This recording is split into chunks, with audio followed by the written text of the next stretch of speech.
Hello everyone and welcome to Elscapades. Today I want to share with you the 5 things I wish I did while I was still an art student, plus the one thing that I did.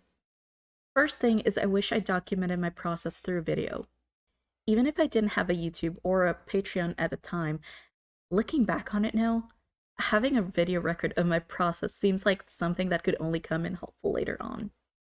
Being asked about my work, even though it was just by friends, I've realized I'm not the best at verbally explaining my process, and so having a video on hand could have been really helpful. Objectively speaking, having those video recordings is something that could really come in useful not just for me, but also others later on if I want to be able to explain or if someone wants to recreate my process. It really just helps streamline in terms of teaching and or explaining.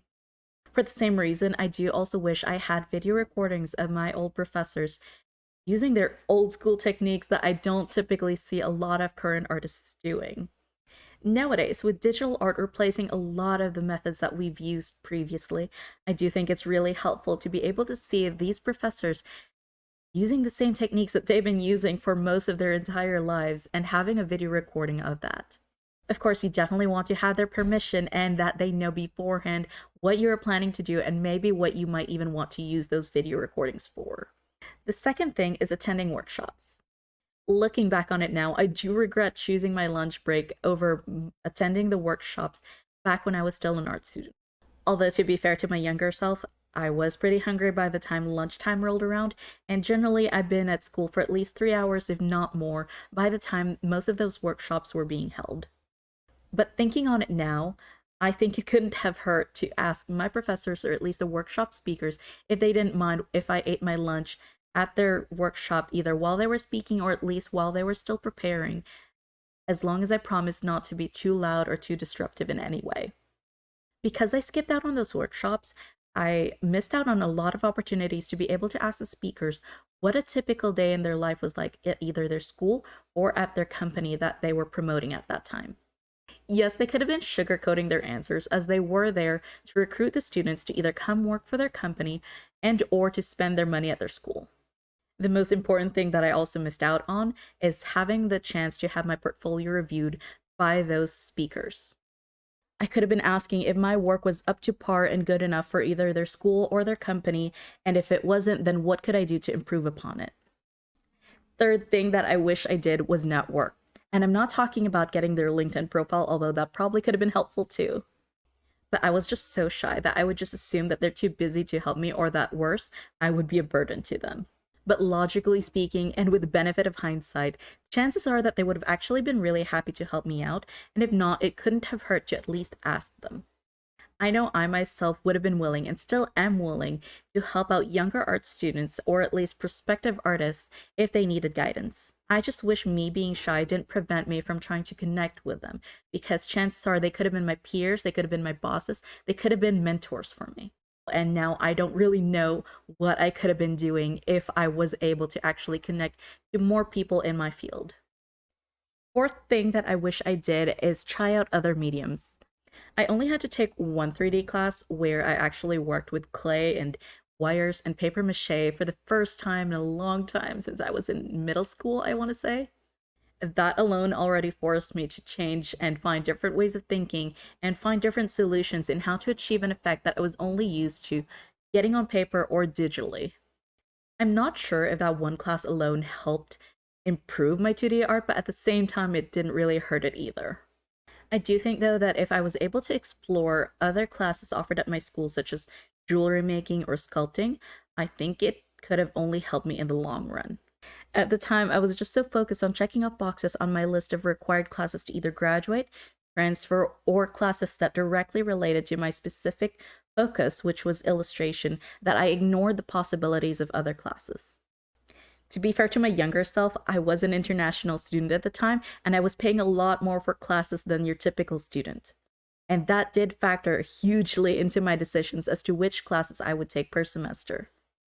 The fifth and last thing that I wish I did while I was still an art student is to go above and beyond the A grade.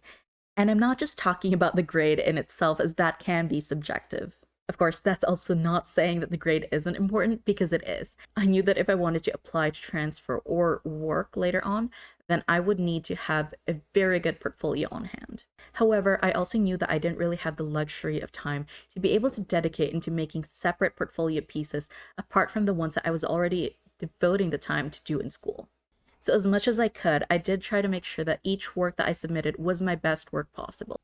I knew that the higher quality my work was, and the closer that I could get it if I was here, and this is portfolio level, the closer I could get it to there, the less work that I would have to do later on when I was ready to submit my portfolio for review. However, as much as I tried my best, I knew that there were definitely times that I faltered from this, and that was definitely my fault. For example, I know that one semester I really had an overwhelmingly favorite class, especially compared to one class that just had us kind of doing busy work, which I'm not a big fan of. So to my regret, I let that class where we were just doing busy work kind of slide in terms of grades and the quality of my work that I was submitting. At the time, my logic made sense and I was able to justify my priorities. However, looking back on it, I do regret that at least a little bit.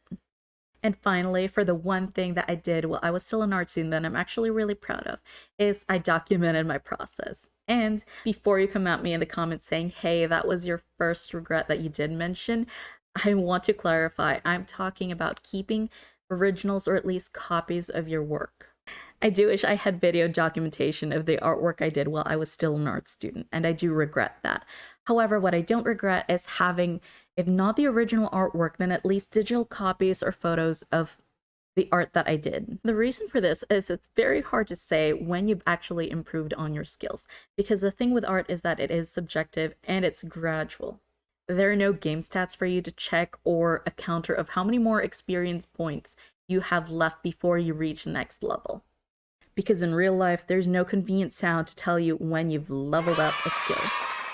If you're still constantly working on improving your skills, then it's a lot easier for you to see your progress, especially when it's stacked against work that you made 5 years ago, 3 years ago, or even 1 year ago. One of the best things I got into the habit of doing, thanks to my advertising design professor, is making a process book. This is simply where I scanned and compiled everything I had per project, from research, inspiration, thumbnails, to rough drafts, and all the way to my final work. I condensed all of this into a digital booklet. Now, don't be intimidated when I say booklet, because you can also just make a slideshow or a PowerPoint presentation. The point of the process book is that you get to see the progression of your artwork all the way from the very start and all the way to the very end. And there you go, those are the 5 things that I wish I did while I was still an art student, plus the one that I did. I hope you enjoyed that, and if not, I hope it was at least helpful for you, especially if you're starting on your art journey or at least thinking about becoming an art student. Or if you're towards the end of your career as an art student, but you still want to learn from my mistakes and accomplish those 5 things that I regret not doing while I was still an art student, then I wish you Godspeed and good luck in your speed run. Otherwise, if you're like me and you're through being an art student, then comment down below with your one biggest regret and your one proudest moment that you did while you were still an art student. And I will see you all in the next video. Bye! First is I wish I've been in school since the morning and I've been really hungry, and or like come work for their companies or spend their monies at their school. I would have been very helpful in improving my overall skill. I knew there was finally the